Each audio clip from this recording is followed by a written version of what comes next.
What if you could transform your entire life in just one day? No waiting for the perfect moment. No more excuses. Just real, powerful change. Welcome to ZenLight 8, where we dive into the timeless wisdom of Stoicism to help you stop watching your life pass by and start living it. In this video, I'm sharing 11 Stoic principles that flipped my world upside down and can do the same for you. Ready to take control and unlock your true potential? Let's jump in. Transform your life by choosing action over complaints. Imagine waking up to a life where every moment feels like it's slipping through your fingers. You see the days pass, each one blending into the next, and deep down, there's this nagging feeling that you're meant for more. You want change, a spark, a shift, something to pull you out of the rut. But instead of moving forward, you find yourself stuck, spinning your wheels in a cycle of complaints. Traffic's a nightmare, work's draining, there's never enough time, and somehow, nothing ever changes. Sound familiar? I've been there too, my friend, and let me tell you, it's not the world holding you back. It's the habit of complaining that's keeping you trapped in the mud. Today, I'm inviting you to break free. Let's dive into the first Stoic principle that can transform your life in a single day. Replace complaints with action. This isn't just about doing more. It's about becoming someone who chooses progress over excuses, someone who turns frustration into fuel for growth. Complaining is like a wheel stuck in a muddy ditch. No matter how fast it spins, it doesn't go anywhere. It just kicks up dirt, clouding your vision and draining your energy. Think about it. How many times have you vented about something, only to feel worse afterward? That coworker who drives you up the wall, the endless chores piling up, or that dream you keep saying you'll chase someday. Complaining feels good for a moment, like scratching an itch, but it doesn't solve anything. In fact, it does the opposite. It locks you into a mindset where problems are bigger than solutions, where you're a passenger in your own life instead of the driver. The Stoic philosopher Epictetus nailed it when he said, "Do not seek for things to happen the way you want them to. Rather, wish for them to happen as they do, and you will be fine." This isn't about giving up or settling. It's about redirecting your energy from what you can't control to what you can. It's about choosing to act, no matter how small the step. Let's get real for a second. Complaining isn't just a bad habit.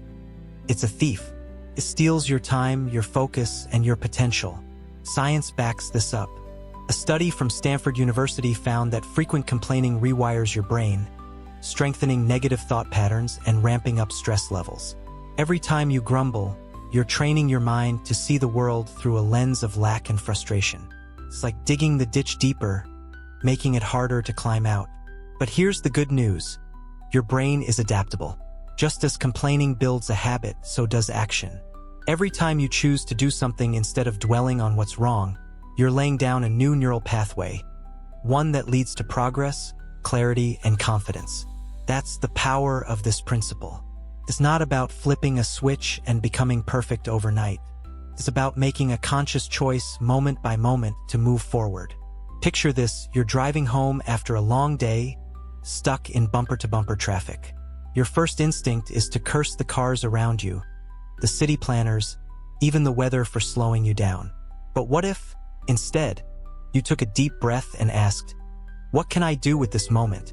Maybe you pop on an audiobook you've been meaning to listen to, or you use the time to think through a project you've been avoiding. That small shift, from griping to acting, changes everything. It's not about ignoring reality. It's about owning it. You can't control the traffic, but you can control how you respond. And that choice, my friend, is where transformation begins. Let me share a story that hit me hard. A few years ago, I came across the journey of Sergio Turu, better known as POF, a runner and content creator who took on an insane challenge, running 900 miles in 19 days under the scorching summer sun. Most people would have crumbled just thinking about it. Blistering heat, aching muscles, endless exhaustion.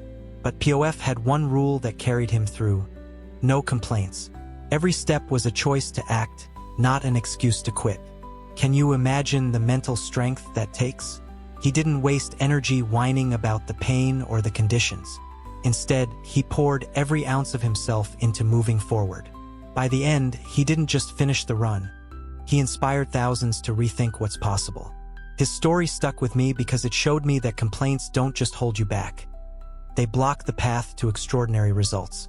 Action, on the other hand, opens doors you didn't even know existed. Now, let's bring this home to you. How many times today have you caught yourself complaining without even realizing it? Maybe it's that overflowing inbox at work, or the fact that your to-do list feels like a mountain you'll never climb. What if, starting right now, you decided to flip the script? Here's a challenge I swear by. For the next 24 hours, every time you feel a complaint bubbling up, pause. Write it down if you can, but don't stop there. Next to it, jot down one small action you can take instead. Feeling overwhelmed by work? Instead of venting, tackle one email that's been sitting there too long. Annoyed about clutter at home? Don't stew. Clear out one drawer or shelf. These aren't grand gestures, but they're powerful. They're proof that you're not helpless. You're someone who acts, someone who shapes their reality instead of being shaped by it.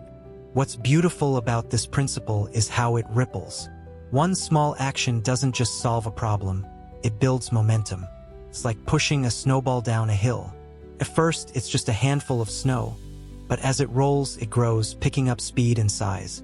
That's what happens when you replace complaints with action. You start to trust yourself more. You see results, however tiny, and those results fuel your confidence to keep going. Before you know it, you're not just clearing a drawer, you're reorganizing your space, your schedule, your life. You're no longer the person who waits for things to get better. You're the person who makes them better. I want to dig a little deeper here, because this isn't just about productivity, it's about reclaiming your power. Complaining often comes from a place of feeling stuck, like life is happening to you. Maybe you're in a job that feels like a dead end, or you're struggling to find time for yourself in a whirlwind of responsibilities.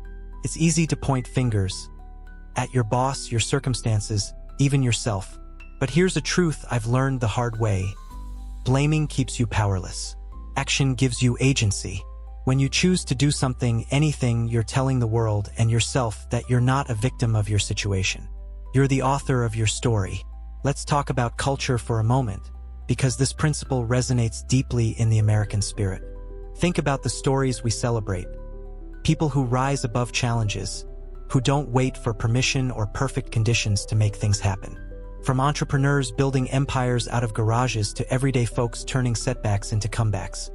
There's a thread that runs through them all. They act. They don't let complaints define them. That's what makes this Stoic principle so timeless and so relevant today. It's not about pretending life is perfect. It's about refusing to let imperfection stop you.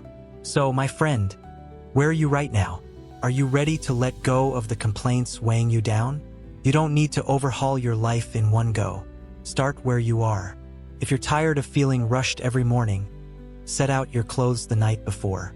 If you're frustrated about not having time to pursue a passion, carve out 15 minutes today to sketch, write, or learn something new. These are small moves, but they're the building blocks of a bigger transformation. The moment you choose action over complaint, you're not just changing your day, you're changing who you are. As we step away from the trap of complaining, we open the door to another powerful idea: living with less to gain more. Let's explore how simplifying your life can amplify your focus and freedom in ways you never imagined. Live with less, gain more. Let's take a moment to picture your life as a room. You walk in, and at first it feels comforting, familiar. But as you look closer, you notice it's packed to the brim. There's stuff everywhere. Clothes you haven't worn in years, papers you meant to sort, gadgets you swore you'd use someday. Beyond the physical clutter, there's noise, endless notifications, commitments you said yes to without thinking, and a constant hum of worry about things you can't control. It's overwhelming, isn't it? You try to move, but the weight of it all holds you back, like sand piling up around your feet. This, my friend, is where so many of us get stuck, buried under the excess we've let define us. But what if I told you that by letting go of what doesn't matter, you could reclaim your time, your energy, and your peace? Welcome to the second Stoic principle that can transform your life in a single day. Live with less to gain more. This isn't about losing. It's about creating space for what truly lights you up. The idea of living with less can feel daunting at first. We're taught to accumulate, More stuff, more achievements, more connections. As if that's the key to happiness. But here's the truth I've learned, and it's one the Stoics understood centuries ago. Excess is a distraction. Pulls you away from what's real, what's meaningful. Marcus Aurelius, one of the most powerful men of his time, could have filled his life with luxuries and endless obligations. Instead, he chose simplicity, focusing only on what aligned with his purpose.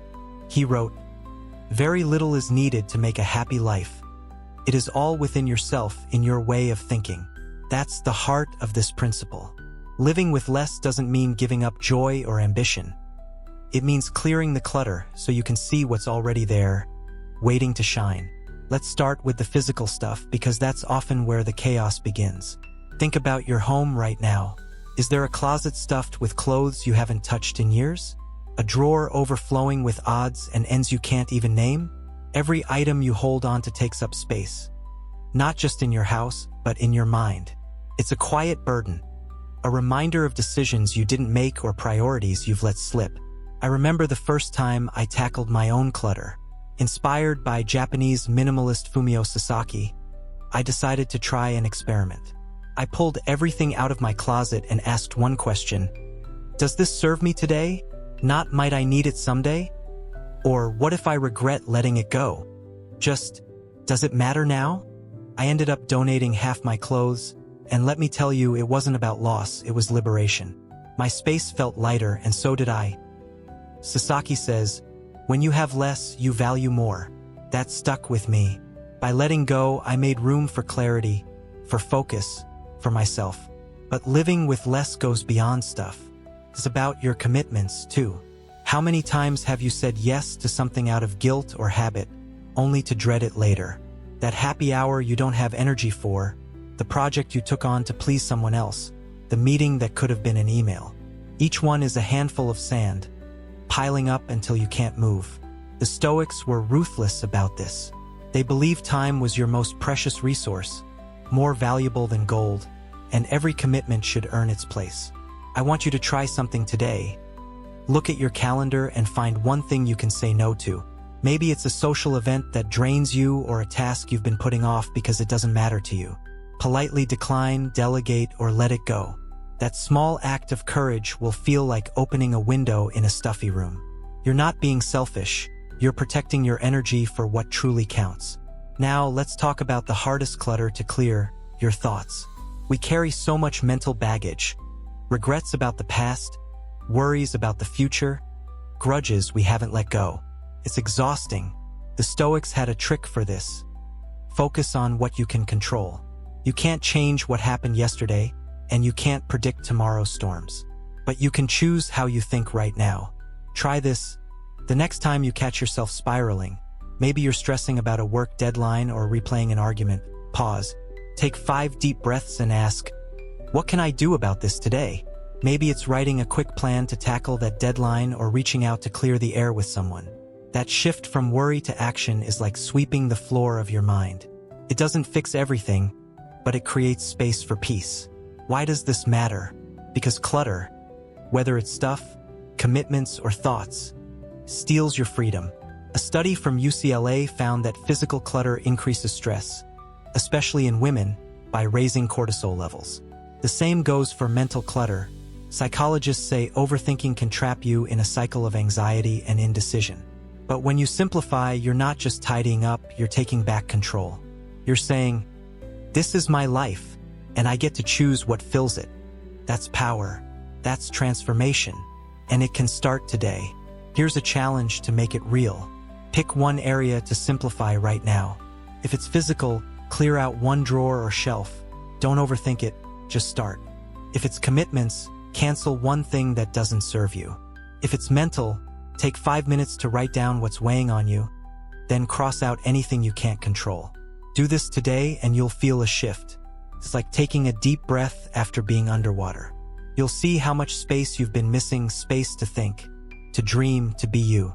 This principle isn't about deprivation. It's about abundance. By letting go of what doesn't matter, you make room for what does. Relationships that lift you up, passions that ignite you, moments of quiet joy. In America, we often equate more with better, but the Stoics remind us that true wealth is in simplicity. It's in a life where every choice reflects who you are and who you want to be. So, my friend, what can you let go of today?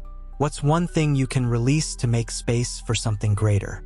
As we clear the clutter from our lives, we open our hearts to another powerful practice, one that shifts how we see the world.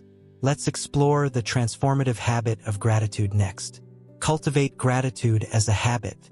Have you ever had one of those days where everything feels off?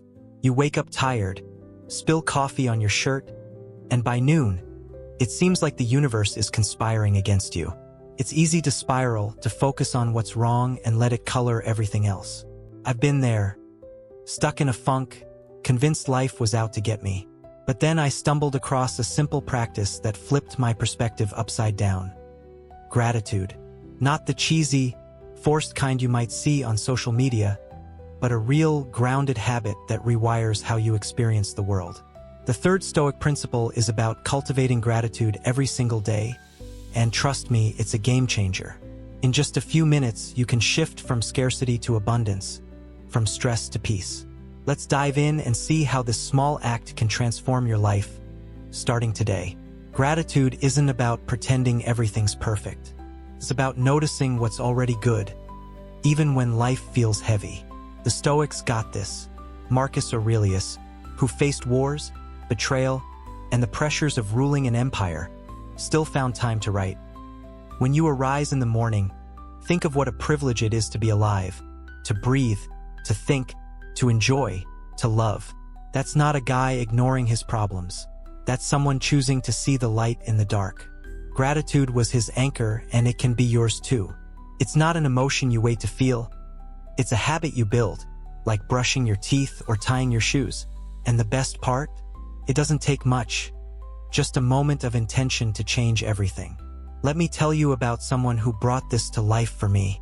A friend of mine, Sarah, was going through a rough patch a while back.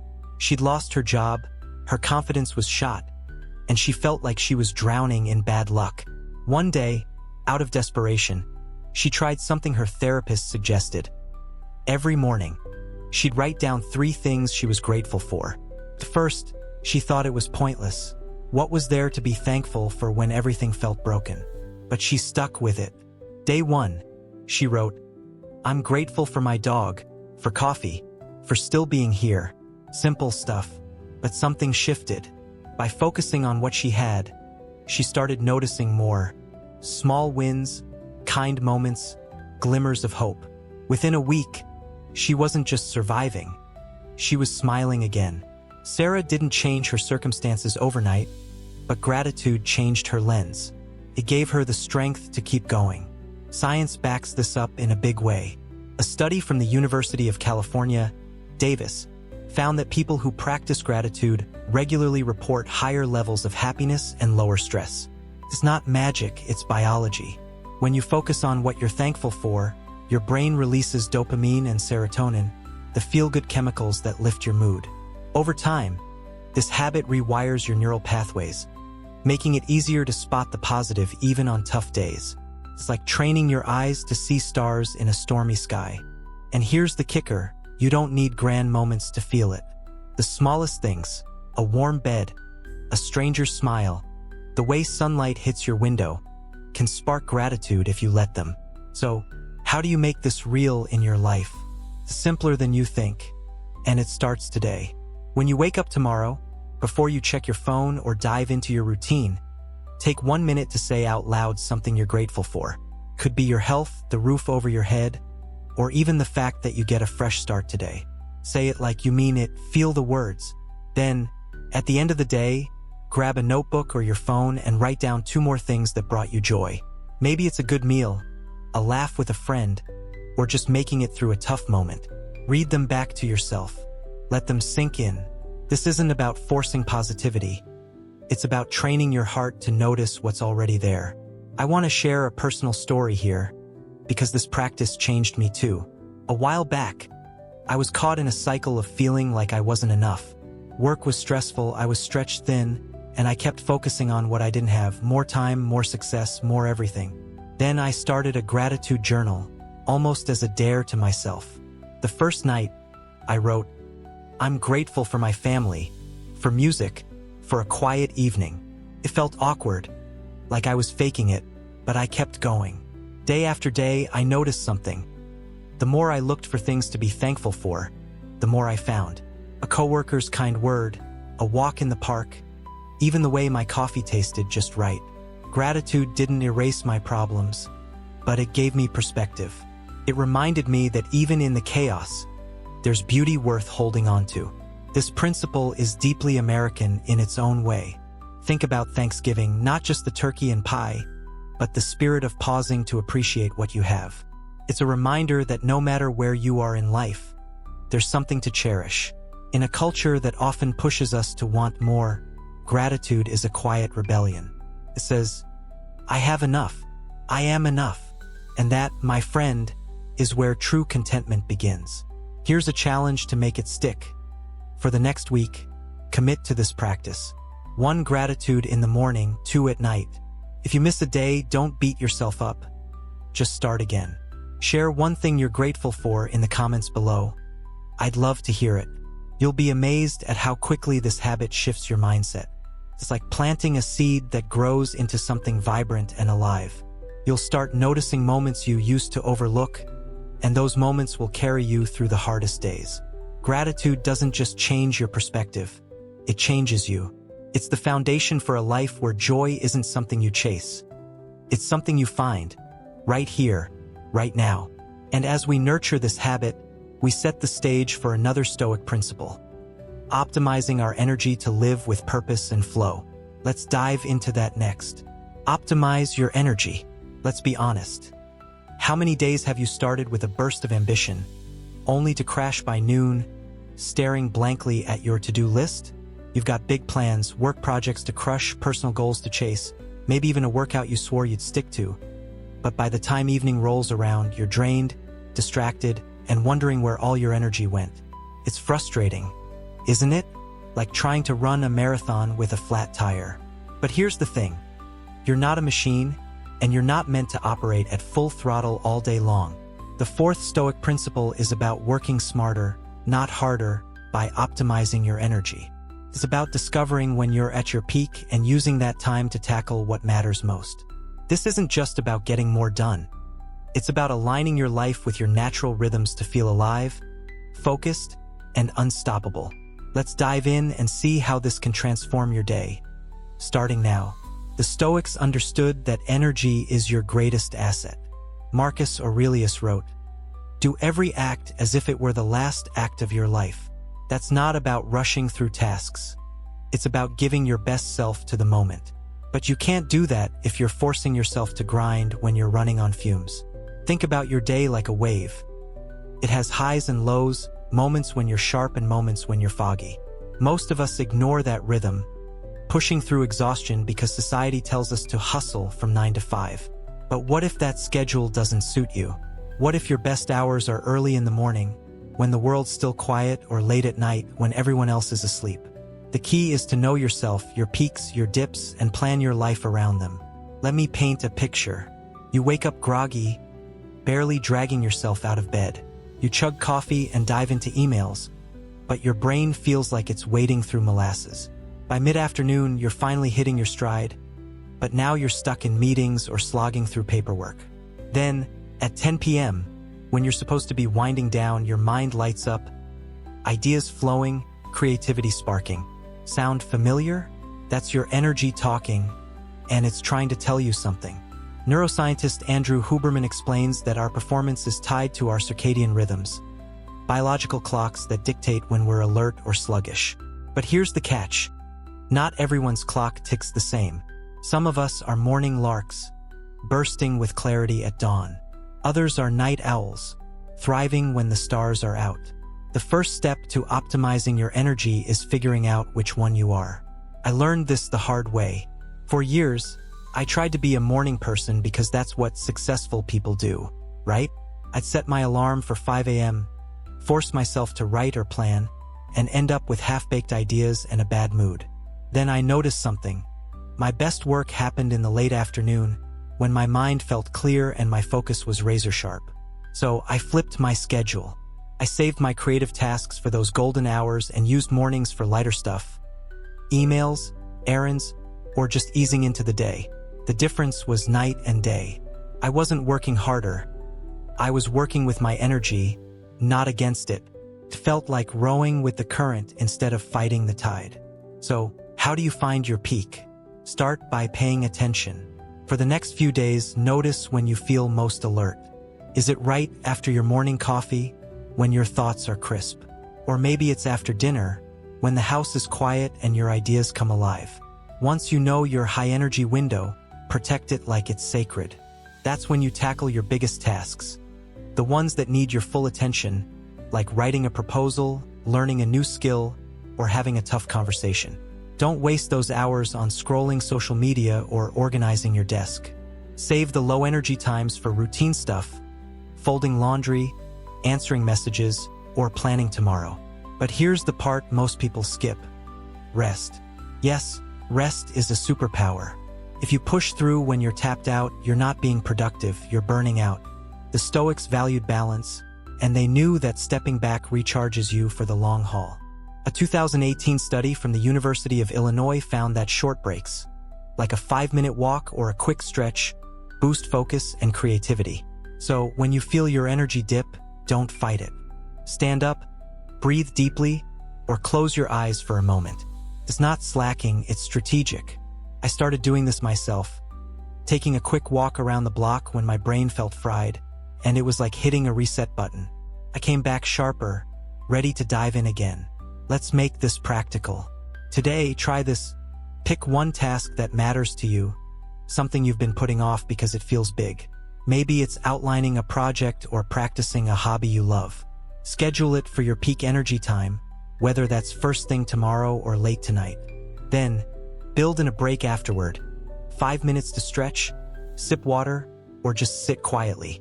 You'll be amazed at how much you accomplish when you're in sync with yourself. This isn't about cramming more into your day. It's about making every moment count. In America, we're obsessed with go, go, go. But the Stoics remind us that true strength lies in flow. Optimizing your energy is like tuning an instrument. When it's in harmony, the music is effortless. Imagine what you could do if you stopped fighting your natural rhythm and started dancing with it. You'd have more clarity, more drive, more joy. That's the transformation waiting for you. And it starts with one intentional choice today. As we learn to harness our energy, we unlock another vital truth. Transformation begins when we take ownership of our lives. Let's explore what it means to stop blaming and start building next. Take charge of your life. There's a story I think about often, one that cuts straight to the heart of what holds us back. Picture a guy walking down a quiet path, lost in thought, when suddenly he stumbles into a deep pit. He's stuck, frustrated, and yelling for help. First, he curses the pit. Why was it even there? Then he blames the fading sunlight for hiding it from view. Finally, he gets mad at his shoes, too worn out, no grip. Hours pass and no one comes. He's alone with a hard truth. If he wants out, he's got to climb. That pit, my friend, is where so many of us find ourselves, not always literally, but in moments when life feels unfair, when things go wrong and we point fingers everywhere but at ourselves. The fifth Stoic principle is about breaking free from that trap. Take charge of your life. It's about owning your choices, your actions, and your future, starting with one bold step today. Blaming is easy. It's a reflex. Your boss overlooks you for a promotion. It's their fault for not seeing your worth. Your plans fall apart. It's the economy, the weather, bad luck. You're not where you want to be. Well, life's been tough, hasn't it? I get it. I've done it too. There was a time when I'd look at my stalled goals and think, if only I had more time, more support, more something. But here's what I learned, and it's a truth the Stoics hammered home. Blaming keeps you powerless. Epictetus said it best. Circumstances don't make the man. They only reveal him. Tough moments don't define you. They show who you are and how you choose to respond. When you blame others, you're handing over the keys to your life. When you take responsibility, you grab the wheel. Let's be clear. Taking charge doesn't mean you're at fault for everything that's gone wrong. Life throws curveballs, layoffs, heartbreak, setbacks no one could predict. But even in those moments, you have a choice. You can't control what happens, but you can control what you do next. That's where your power lies.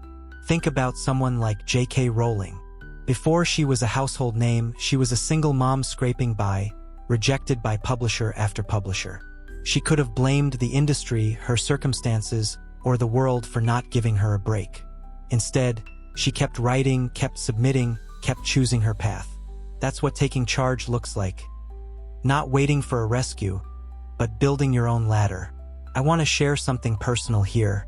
A couple of years ago, I was stuck in a job that felt like a dead end. I come home drained, complaining about my boss, the hours, the lack of opportunity. One night, I caught myself mid-rant and realized I was choosing this. Not the job itself, but my response to it.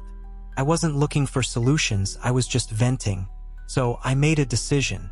I started small. I updated my resume, took an online course to sharpen my skills, and reached out to a mentor for advice. Those steps didn't fix everything overnight, but they gave me momentum. More importantly, they gave me back my sense of control. I wasn't a victim of my situation. I was someone who could change it. So, how do you start taking charge today? First, stop the blame game. The next time you're frustrated, maybe your bank account's tighter than you'd like or a relationship's gone sour. Don't ask, whose fault is this? Ask, what can I do about it? That shift is everything. If money's the issue, sit down tonight and look at your spending.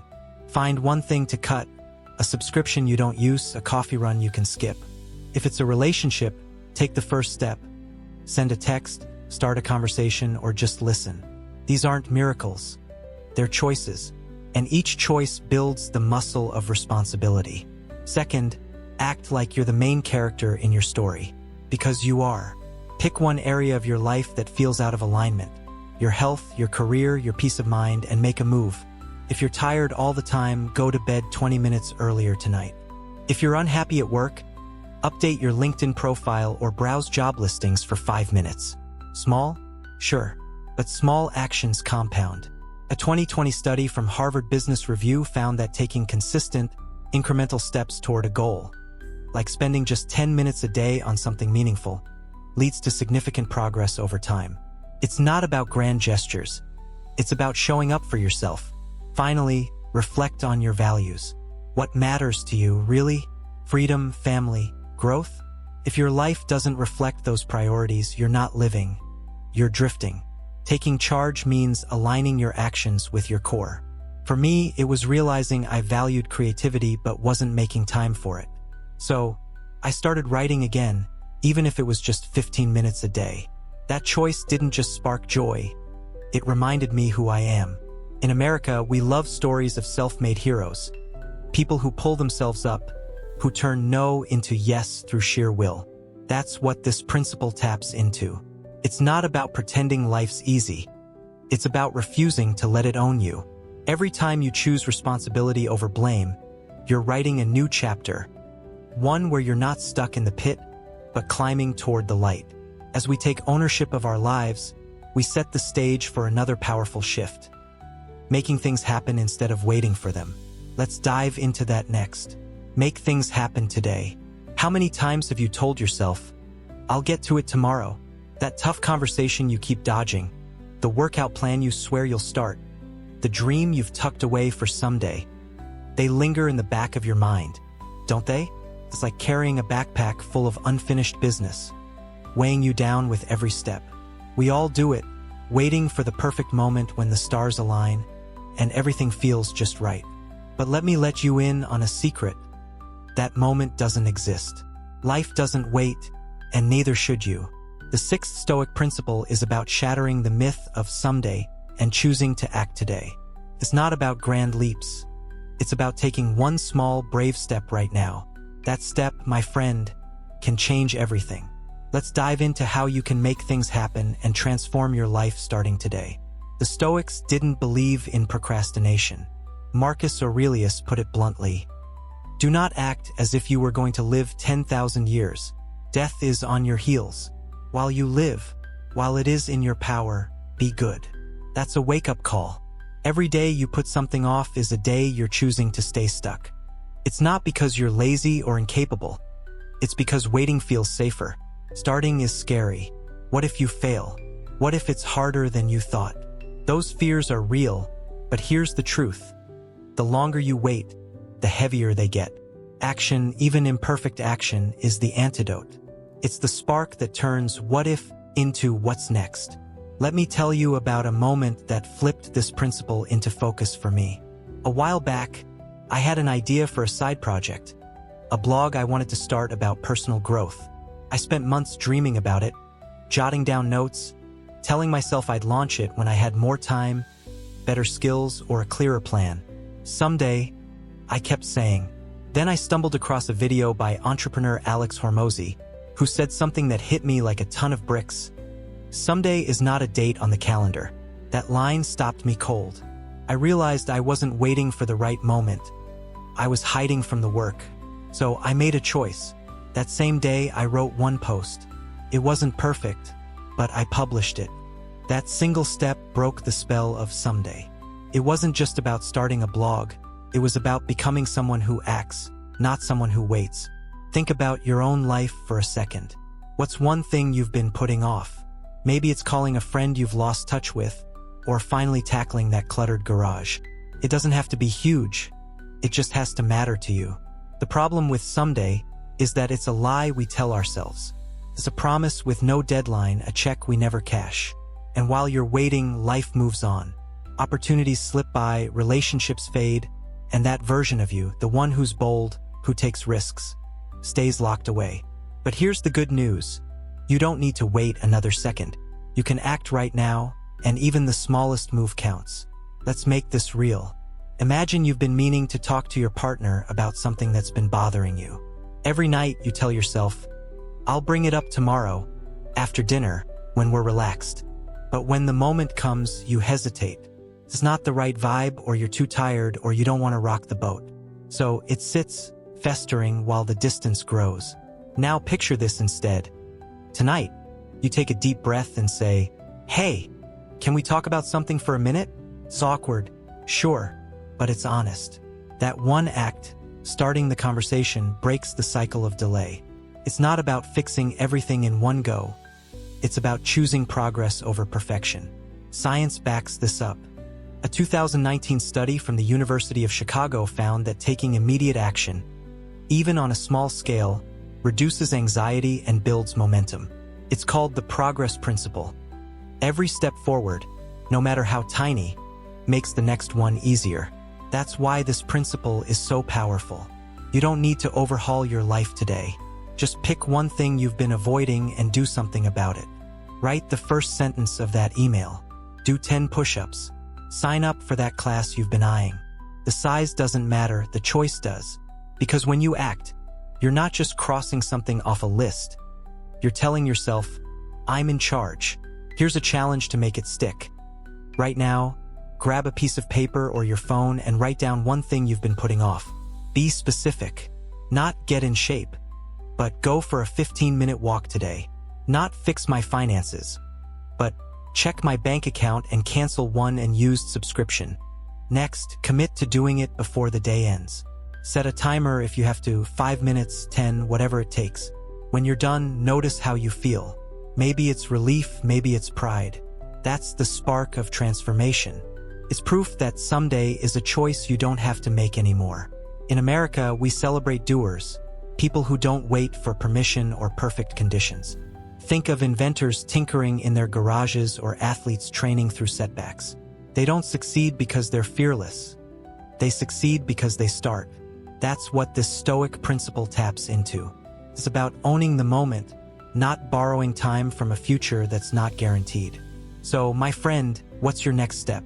What's one thing you can do today to move closer to the life you want? Don't let someday steal another second. Act now, and watch how your world begins to shift. As we embrace the power of action, we open the door to another vital lesson.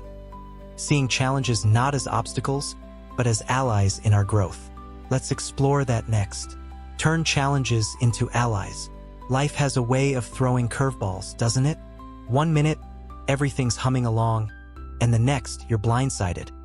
A project falls apart, a friendship hits a rough patch, or your plans unravel like a cheap sweater. Your first instinct might be to push back, to wish it away, or to run and hide. I've been there, staring down problems and thinking, why me? Why now? But what if those challenges aren't here to break you? What if they're here to build you? The seventh Stoic principle is about flipping the script. Turn challenges into allies. It's about facing difficulties head-on and finding the lessons they hold. Every struggle is a chance to grow stronger, wiser, and more resilient. Let's dive into how this mindset can transform your life, starting today. The Stoics saw challenges as teachers in disguise. Seneca wrote, "A man should not fear adversity, for it is through adversity that he discovers what he is capable of." That's not just philosophy, it's a blueprint for living. Tough moments don't just test you, they reveal you. They strip away the fluff and show you what you're made of. But here's the catch. You don't grow by avoiding hardship. You grow by stepping into it, by asking, what can I learn here? That's what makes this principle so powerful. It's not about pretending problems don't hurt. It's about using them to become the person you're meant to be. Let me share a story that brought this home for me. A while back, I had a falling out with a close friend. It started small, a misunderstanding over a canceled plan, but it snowballed into weeks of silence. I was angry, hurt, and convinced it was their fault. I could have let it fester or worse, walked away. But something clicked. I remembered the Stoic idea that challenges are opportunities, so I decided to face it. I reached out not to win an argument, but to listen. It was messy, awkward silences, raw emotions, but we talked it through. I learned I'd been too quick to judge, and they admitted they'd been distant too. That conversation didn't just save our friendship. It taught me how to communicate better, how to let go of pride, and how to rebuild trust. The challenge wasn't my enemy. It was my guide. Think about your own life. What's a challenge you're facing right now? Maybe it's a work deadline that feels impossible, or a personal goal you keep missing. It's tempting to resist, to complain, or to give up. But what if you leaned in instead? Imagine that challenge sitting across from you, like a strict but wise teacher. It's not here to hurt you. It's here to show you something. Maybe that deadline is teaching you to prioritize, or that goal is pushing you to build discipline. The lesson is there if you look for it. And when you find it, you don't just solve the problem, you grow. Here's how to make this real today. First, pick one challenge you've been avoiding. It doesn't have to be life-altering. Maybe it's a tough talk with your boss or a financial mess you've been ignoring. Write it down and ask, what can I learn from this? If it's a conversation, maybe the lesson is patience or clarity. If it's money, maybe it's about planning or letting go of impulse buys. Be honest with yourself. Next, take one small step to face it. For the conversation, draft what you want to say. Don't send it yet, just start. For the finances, open your bank app and look at your last 10 transactions. Spot one expense you can cut. That action, however small, shifts you from victim to victor. You're not just surviving the challenge, you're using it. Finally, celebrate your progress. After you act, pause and reflect. What did you gain? Maybe you didn't fix everything, but you moved forward. You learned something about yourself, your strength, your courage, your ability to adapt. A 2021 study from the Journal of Personality and Social Psychology found that reframing challenges as opportunities boosts resilience and reduces stress. It's not about ignoring the pain. It's about finding purpose in it. That's what turns a roadblock into a stepping stone. In America, we love comeback stories. Underdogs who face impossible odds and come out stronger. That's what this principle embodies. It's about looking at life's punches and saying, I'm not done yet. Every challenge you face is a chance to build character, to sharpen your skills, to become more you. So, my friend, what's one struggle you can embrace today? What's one lesson waiting to be learned? Step into it and watch how it shapes you into someone unbreakable. As we learn to make challenges our allies, we pave the way for another transformative practice. Reflecting daily to understand ourselves better. Let's explore that next. Cultivate daily reflection. Have you ever gone through a day feeling like you're just going through the motions? You wake up, tackle your routine, and collapse into bed. only to realize you haven't really thought about what you did or why. It's like driving on autopilot, missing the exits that could lead you somewhere new. Life gets busy, and it's easy to let days blur together without pausing to understand what they mean. But what if taking just a few minutes each night could change all that? The 8th Stoic principle is about cultivating daily reflection. A simple, powerful practice that helps you see yourself clearly, learn from your choices, and steer your life with intention. This isn't about overanalyzing or dwelling on mistakes. It's about giving yourself the gift of clarity. Let's dive into how 5 minutes a day can transform who you are, starting tonight. The Stoics were masters of self-awareness. Marcus Aurelius didn't become a wise emperor by chance. He made it a habit to sit with his thoughts each night, scribbling what we now know as meditations. He wasn't writing for fame or followers. He was writing for himself, sorting through his actions, his values, and his purpose. He'd ask questions like, what did I do well today? Where did I fall short? How can I be better tomorrow? That's the essence of reflection. It's not a diary of every detail. It's a mirror for your soul, showing you who you are and who you're becoming. Without it, you risk drifting through life, repeating the same patterns without even noticing. I'll be honest with you, this principle hit me hard because I wasn't always kind to myself.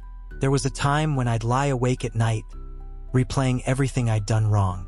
A clumsy comment at work, a goal I didn't hit, a moment I wasn't proud of. It all piled up, and I'd punish myself with guilt. Then I tried something different. I started setting aside 5 minutes before bed to reflect, inspired by the Stoics. I'd grab a notebook and write 3 things. One thing I did well, one thing that didn't go as planned, and one way I could improve tomorrow. At first, it felt silly, like I was talking to a stranger. But slowly, I began to see patterns. I noticed I was harder on myself than I needed to be. I saw small wins I'd overlooked, like staying calm in a stressful meeting or helping a friend. Reflection didn't just clear my mind. It rebuilt my relationship with myself. Let's picture how this could work for you. Imagine you've had a hectic day, work was chaotic, you snapped at someone you care about, and you're beating yourself up about it. Instead of letting those feelings fester, you sit down tonight with a pen and paper. You write, today I did well by finishing that report on time. I messed up by losing my temper with my coworker. Tomorrow, I'll take a deep breath before responding when I'm frustrated. That's it, 5 minutes. But in those minutes, you're not just unloading, you're learning. You're seeing your strengths, acknowledging your missteps, and setting a course for a better tomorrow. It's like tidying your mental space, leaving you lighter and more focused. Science supports this too. A 2020 study from the University of Rochester found that reflective journaling improves emotional regulation and decision-making. When you take time to process your day, you're not just venting, you're training your brain to spot opportunities for growth. It's like working out a muscle. The more you reflect, the stronger your self-awareness gets. And that strength translates into better choices, clearer goals, and a life that feels more like yours. So how do you start? It's easier than you think. Tonight, before you go to bed, find a quiet spot. No phone, no distractions. Grab a notebook, a scrap of paper, or even the Notes app on your phone. Write down one thing you're proud of today. Maybe you spoke up in a meeting or cooked a meal you enjoyed. Next, write one thing that didn't go so well, not to beat yourself up, but to understand it. Maybe you procrastinated or got distracted.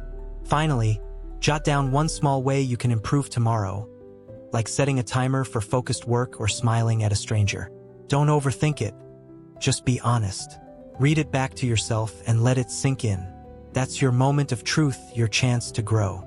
Here's a challenge to make it stick. Commit to this for 1 week.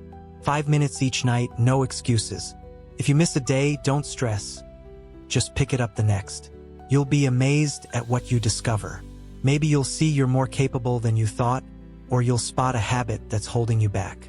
For me, reflection showed me I was spending too much energy on things that didn't matter, like worrying about others' opinions. Once I saw it, I could change it. That's the power of this practice. It's not about perfection. It's about progress. In America, we're all about moving forward, but sometimes we forget to look inward. Reflection is like checking your map before a road trip. It keeps you on course. It's a quiet act of courage, a way to say, I'm worth understanding. So, my friend, are you ready to give yourself those 5 minutes tonight? Are you ready to see yourself with new eyes? That small habit can shift everything, turning chaos into clarity, one night at a time. As we learn to reflect and grow, we open the door to another powerful tool: guidance from those who've walked the path before us. Let's explore that next. Find a mentor. Have you ever felt like you're wandering through a maze, unsure which turn to take? Maybe you're chasing a career goal, trying to build a better life, or just searching for clarity, but the path feels foggy. You're not alone. We've all been there, wondering if we're headed in the right direction. The good news? You don't have to figure it out solo. The 9th Stoic principle is about finding a mentor, someone who's been where you want to go and can light the way. This isn't about handing over your dreams to someone else. It's about learning from their wisdom to move faster, smarter, and with more confidence. A mentor doesn't walk your path for you, but they show you where to step. Let's dive into how this can transform your journey. Starting today, the Stoics knew the value of guidance. Marcus Aurelius didn't become the man we admire without help. His mentor, Junius Rusticus, taught him to tame his ego, embrace discipline, and live with purpose. In Meditations, Marcus credits Rusticus for shaping his character, for showing him how to navigate life's complexities with grace. That's what a mentor does. They don't just share knowledge. They change how you see the world. They're like a lighthouse, guiding you through stormy seas when you can't see the shore. And here's the thing, you don't need a famous guru or a personal coach to find this. Mentors are all around you in books, videos, or even people you already know, if you're willing to look. Let me share a story that drives this home. When I was starting out in my career, I felt lost. I had big ideas but no clue how to make them real. Then I came across a book by a marketing expert named Seth Godin. His words weren't just advice, they were a roadmap. He talked about showing up consistently, taking risks, and focusing on what matters. I didn't know Seth personally, but I treated him like a mentor. I read his work, listened to his talks, and applied his lessons. One day, I took his advice to ship something small and launched a tiny project I'd been scared to share. It wasn't a home run, but it was a start, and it gave me the confidence to keep going. That's what a mentor does. They don't hand you success. They show you how to build it. Now, think about someone like Warren Buffett, one of the greatest investors ever. Long before he was a legend, he was a young guy hungry for knowledge. His mentor, Benjamin Graham, didn't just teach him about stocks. He taught him to think long-term, to stay calm in chaos, and to trust his principles. Without Graham's guidance, Buffett might have stumbled for years, chasing trends or making costly mistakes. Instead, he learned to move with purpose, and it changed his life. That's the power of a mentor. They save you time, energy, and heartache by sharing what they've already learned the hard way. So, how do you find a mentor today? Start by getting clear on what you need help with. You can't improve everything at once, so pick one area: your career, your health, your relationships. Be specific. If you want to grow professionally, what skill or mindset do you need? If it's personal, what's holding you back? Once you know, look for someone who's already where you want to be. They don't have to be a celebrity. Could be a coworker who's killing it in their role, an author whose book speaks to you, or even a friend who's mastered something you admire. Mentors come in all forms: books, podcasts, videos, or face-to-face conversations. Next, be a student. Don't just ask for advice. Listen and act. If you read a book that inspires you, try one idea from it today. If you watch a talk online, take notes and apply one lesson. If you know someone who could guide you, reach out with a clear, respectful question. I admire how you handle stress. Any tips for staying calm under pressure? People love to share what they know when you show genuine interest. And here's the key: don't expect them to fix your life. A mentor's job is to point the way, not carry you. Your job is to walk the path. Here's a challenge to make it real. Today, identify one person, living or not, real or virtual, who could be your mentor. Maybe it's a writer whose ideas spark something in you, a leader whose career you admire, or a friend who's got their act together. Spend 15 minutes learning from them. Read their work, watch their content, or start a conversation. Then, take one small action based on what you learn. If they talk about discipline, set a timer for 10 minutes and focus on a task. If they emphasize kindness, do something nice for someone. That action connects you to their wisdom and makes it yours. In America, we celebrate self-starters, but even the most independent among us lean on others to grow. From coaches guiding athletes to professors shaping scholars, mentorship is woven into success. The Stoics remind us that seeking guidance isn't weakness, it's strength.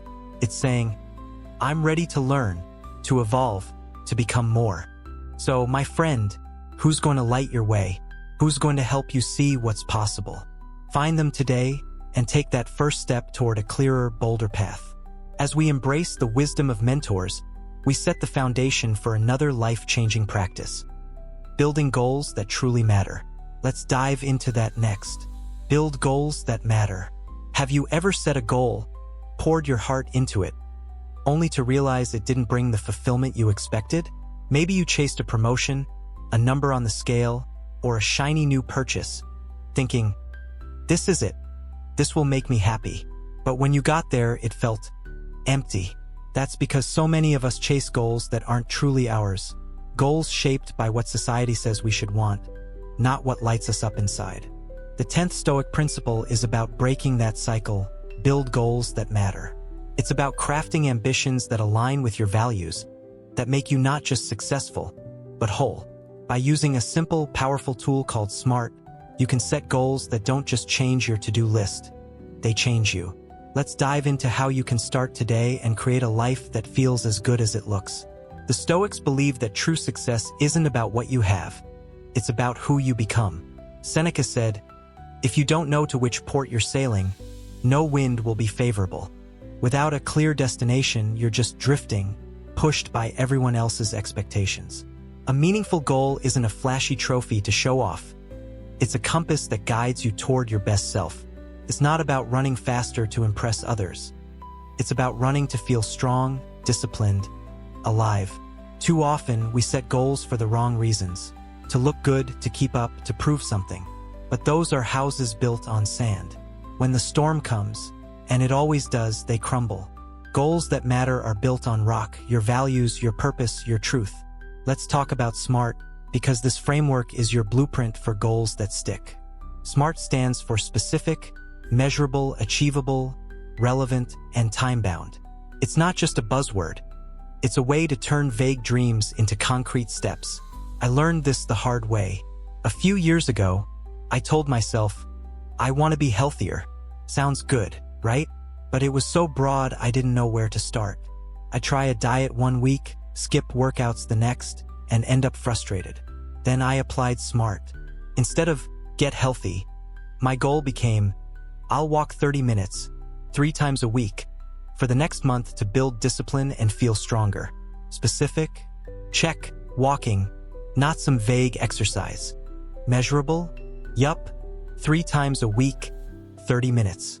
Achievable? Totally, I wasn't aiming for a marathon. Relevant? It matched my value of feeling energized, not just looking fit. Time-bound? 1 month gave me a finish line. That goal wasn't glamorous, but it worked. I didn't just walk. I built a habit that made me prouder than any mirror ever could. Let's break down SMART so you can use it today. First, specific.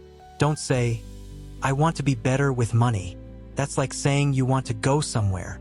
Instead, try, I'll save $50 a month by Evers. Clear, right?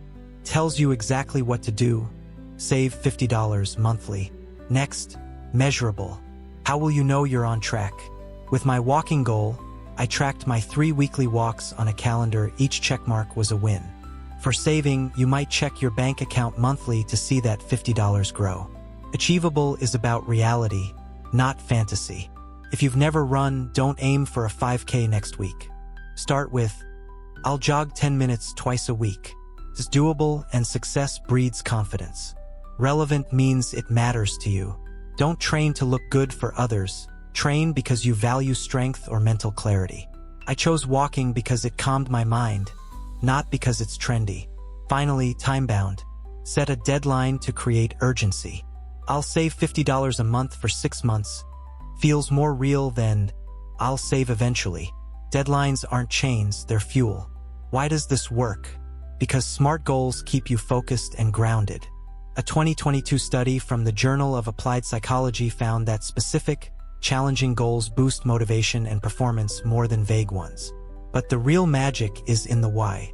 When your goal reflects your values, like family, growth, or integrity, it's not just a task, it's a promise to yourself. Take Sarah, a friend who wanted to spend more time with her kids. Instead of be a better mom, she set a smart goal. I'll read to my kids for 15 minutes every night for 2 weeks to build connection. It was specific, reading, measurable, 15 minutes, achievable, nights she was home, relevant, family mattered most, and time-bound, 2 weeks. Those bedtime stories didn't just bond her with her kids. They reminded her who she was at her core. Here's how you start today.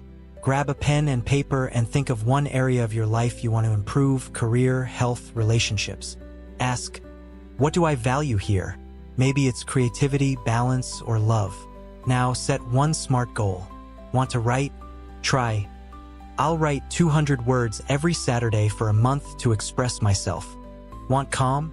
I'll meditate 5 minutes daily for 2 weeks to find peace. Write it down and take the first step today. Write that first sentence. Sit for that first meditation. Share your goal in the comments. I'd love to cheer you on. You'll be amazed at how one clear goal can shift your entire trajectory. In America, we're driven by ambition, but the Stoics remind us that success without meaning is hollow. A smart goal isn't about checking boxes. It's about building a life you're proud of. So, my friend, what's your port? What goal will make you not just better, but you? Set it today and take that first step toward a life that's truly yours. As we craft goals that light our path, we turn to one final principle: living not just for ourselves, but to leave a mark on others. Let's explore that next. Leave your mark on others. What will people remember about you when you're gone? Not your bank account, your job title, or the car you drove, but the way you made them feel, the difference you made in their lives. In a world that often pulls us inward, toward our own wants and worries, the 11th Stoic principle calls us to look outward. Leave your mark on others. It's about living for something bigger than yourself, sharing your gifts, and lifting those around you, even in the smallest ways. This isn't just about helping others. It's about enriching your own life by connecting to the greater good. When you give, you grow. Let's dive into how you can start today and create a legacy that echoes beyond you. The Stoics saw life as a shared tapestry, where every thread matters. Marcus Aurelius wrote, "What does not benefit the hive does not benefit the bee." Your actions ripple. When you strengthen your community, you strengthen yourself. It's not about grand gestures or global fame. It's about the quiet, intentional choices you make every day. A kind word, a listening ear, a moment of inspiration. These are the threads that weave a life of impact. And here's the beautiful part. Giving doesn't drain you. It fills you with purpose, connection, and peace. It's like planting a seed. You may not see the full bloom, but you know it's growing. Let me tell you about Muhammad Yunus, a man whose story reshaped my view of impact. He saw millions struggling because banks wouldn't lend them small sums to start businesses or survive tough times. Instead of complaining, he acted. He began offering microloans to women in Bangladesh, amounts as little as $20. People scoffed, how could the poor repay? But Yunus trusted in their resilience and community spirit. Those loans didn't just spark businesses. They transformed lives, lifting families out of poverty and inspiring a global movement. Yunus didn't set out to win a Nobel Prize. He set out to help one person at a time. His mark wasn't money or fame. It was hope. And in giving, he found his own purpose. I've seen this in my own life too. A while back, I noticed a coworker struggling with a project. She was stressed, quiet, clearly overwhelmed. I could have kept my head down. My plate was full, too. But I offered to help, spending 30 minutes walking her through a tricky task. It wasn't heroic, but her relief, and the trust we built, was worth more than any extra hour at my desk. That moment didn't just lift her. It reminded me why I show up every day, not just to work, but to connect. Small acts like that aren't small at all. They're the stuff of legacy. So, how do you leave your mark today? Start with what you have. Everyone's got something to share. Time, skills, kindness. If you're a great cook, teach a friend a recipe over coffee. If you're a listener, give someone your full attention for 10 minutes, no phone, just presence. If you're passionate, share it. Post about a cause you love or inspire a kid with your hobby. I tried this recently, volunteering to mentor a local teen interested in writing. We met once a week, and I shared what I knew. Nothing fancy, just tips and encouragement. Watching her first story come to life, that was joy I didn't expect. It wasn't about me, it was about us. Here's a practical way to start. Think of one person in your life who could use a boost. Maybe it's a colleague who's quiet lately, a neighbor going through a rough patch, or even a stranger at the store who looks tired. Do one thing for them today. Write a note saying, "You're doing great. Keep it up." Help with a chore. Share a genuine compliment. These acts don't cost much, but they ripple. A 2023 study from the University of Oxford found that helping others boosts your own well-being, reducing stress and increasing life satisfaction. It's not just nice, it's transformative, for them and for you. Let's make it a challenge. Before the day ends, do one selfless act. Text a friend to check in. Donate a book you love to a library. Smile at someone who needs it. Write down what you did and how it felt. I'd love to hear it in the comments. You'll see how even the tiniest gesture can shift your perspective, making you feel part of something bigger. In America, we cherish community. Think of barn raisings, volunteer drives, or neighbors helping neighbors. This principle taps into that spirit, reminding us that we're strongest together. Leaving your mark isn't about being perfect, it's about being present. It's about choosing to give not because you have to, but because you can. Every act of kindness, every shared moment, is a brushstroke in the masterpiece of your life. So, my friend, what mark will you leave today? What small, beautiful difference will you make? Start now and watch how your world and theirs lights up. As we commit to leaving a positive mark, we circle back to the heart of Stoic wisdom. Living with intention, courage, and purpose. Let's carry these principles forward and keep building a life that shines. My friend, we've walked through 11 Stoic principles, each one a stepping stone to a life that's not just lived, but felt, deeply, intentionally, and fully. From replacing complaints with action to crafting goals that reflect your truest self, from embracing challenges to leaving a mark on others, these ideas aren't just philosophy. They're a roadmap to becoming the person you're meant to be. Imagine your life as a canvas. Every choice you make, every small act of courage, is a brushstroke. You don't need to paint a masterpiece overnight, but with each day, you add color, depth, and meaning. That's what these principles offer. A way to create a life that's not perfect, but profoundly yours. Let's take a moment to see how this all connects. It starts with action, choosing to move forward instead of staying stuck in complaints. That momentum carries you to simplicity, where letting go of excess makes room for what matters. Gratitude shifts your lens, helping you find joy in the ordinary. Optimizing your energy aligns your efforts with your natural rhythm, while taking charge reminds you that you're the driver of your story. Acting today breaks the chains of someday, and embracing challenges turns obstacles into growth. Daily reflection keeps you grounded in self-awareness, and a mentor's guidance lights the path ahead. Meaningful goals give you direction, and leaving your mark weaves you into the fabric of others' lives. Together, these principles aren't separate rules. They're a single, vibrant thread. Live with purpose right now, every day.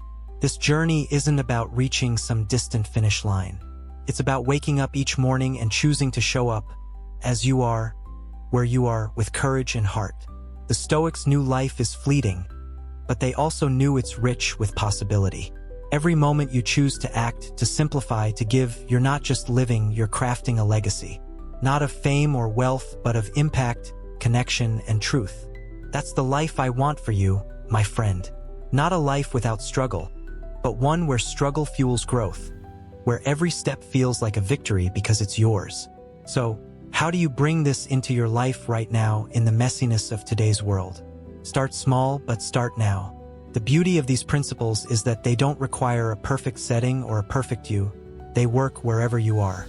Feeling overwhelmed by work or social media noise? Take 5 minutes tonight to reflect. Write down one thing you did well, one thing to improve, and breathe. Drowning in stuff or stress? Pick one thing to let go of, a cluttered drawer, a draining commitment, and feel the space it creates. Want to make a difference? Smile at someone today, share a kind word, and watch how it ripples. These aren't big moves, but they're real. They're the seeds of a life that feels lighter, truer, more you. In a world that's always pushing you to do more, be more, have more, the Stoic path is a quiet rebellion. Says you're enough right here, right now. You don't need to wait for tomorrow or chase someone else's dream. Use what you have, your time, your energy, your heart, and start building today. If you stumble, that's okay. The Stoics didn't expect perfection. They expected effort. Pick one principle, anyone, and try it for a week. Maybe it's gratitude, maybe it's action. Stick with it and watch how it grows. Your life isn't a race. It's a garden. Tend it with care and it will bloom. This is your moment, my friend. Don't let these ideas just pass you by. They're yours to live. Head over to ZenLight 8 on YouTube and join our community of Stoic warriors. People just like you, striving to live with purpose and peace. Subscribe, hit that notification bell, and let's keep this journey going together. Check out our playlists for more stories, wisdom, and practical tips to navigate life's ups and downs. And before you go, drop one word in the comments to share what's resonating with you today, mindful. That's my challenge to you. Let's inspire each other to stay present, to choose growth, to just live. I can't wait to see your word and know you're with me in this. Until next time, keep shining, keep striving, and keep embracing your inner Stoic.